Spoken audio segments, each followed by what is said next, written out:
Tem uma primeira pergunta aqui na mesa escatológica. A pergunta é essa aqui. Vai para ti, pastor Gabriel. Como provar biblicamente a distinção entre Israel e igreja? A pergunta está contigo na mesa escatológica.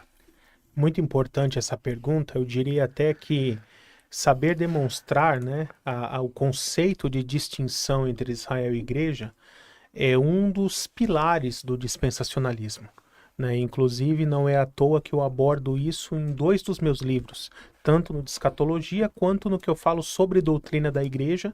Eu tenho um capítulo só sobre distinções entre Israel e igreja. Mas eu poderia explicar assim de algumas formas mais simples a partir dos próprios textos bíblicos. Então, a gente precisa primeiro retornar à igreja primitiva e pensar assim, como os apóstolos enxergavam isso? Eles enxergavam judeus e igreja como a mesma coisa, Israel e igreja como a mesma coisa, ou como grupos diferentes? Aí nós precisamos primeiro analisar o desenvolvimento da igreja de Cristo, porque a primeira geração de cristãos, de seguidores de Jesus, era toda de judeus. Os judeus já faziam parte de Israel. Então, como eles já faziam parte de Israel e se tornam seguidores de Cristo, naquele momento, Israel e igreja ainda era uma coisa só, né? Não havia uma distinção clara entre isso. Mas a partir do momento que o evangelho começa a ser pregado para gentios, então ali nós vemos com Cornélio, depois com o pessoal em Antioquia e se espalhando o evangelho entre os gentios, vai se formando essa distinção mais clara entre Israel e a igreja, formada por judeus e gentios, como diz ali a carta aos Efésios. Então, como os apóstolos enxergavam isso numa igreja já, vamos dizer assim, depois de uns 20 anos já de início da igreja primitiva, onde a igreja já tinha gentios?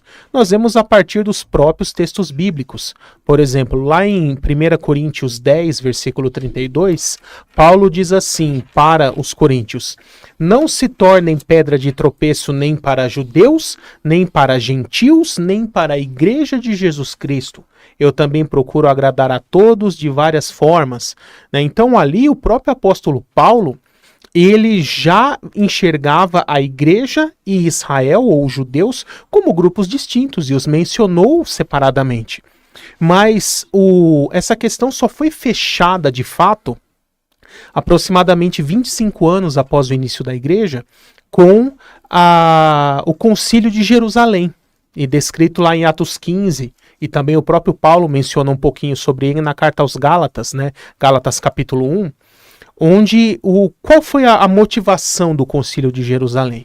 A história conta ali nos textos bíblicos que eles estavam reunidos, os apóstolos, em Antioquia, e enquanto tinha só gentios ali, Pedro estava sentado com eles, comendo com eles, se confraternizando. A partir do momento que chega um grupo de judeus, o apóstolo Pedro, ele posso dizer assim, fica intimidado, levanta da mesa dos gentios, vai sentar com os judeus e para de falar com os gentios. E isso deixa Paulo muito bravo. E aí ele se levanta e, assim, parafraseando um pouco para os nossos dias, fala: Pedro, você é judeu, mas vive como gentil?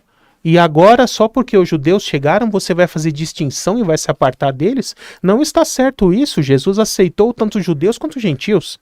E aí Pedro fala assim: precisamos nos reunir e subir a Jerusalém para discutir essa questão.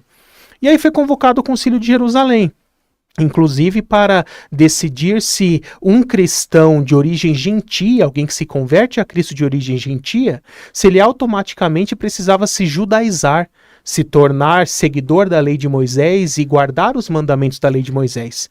E ali é muito interessante porque o próprio Tiago, um dos irmãos de Jesus ali segundo a carne, que era na época o pastor da igreja de Jerusalém e foi anfitrião dos apóstolos no concílio, ele, depois de ouvir a fala de Pedro, de como o Espírito Santo havia sido derramado sobre os gentios, ele diz assim: agora eu entendi, conforme já havia sido revelado pelos profetas, que na atual era, né, a era da igreja, Deus deixou de lado Israel e se voltou para os gentios, a fim de, dentre os gentios, reunir um povo para o seu nome. E esse povo é a igreja.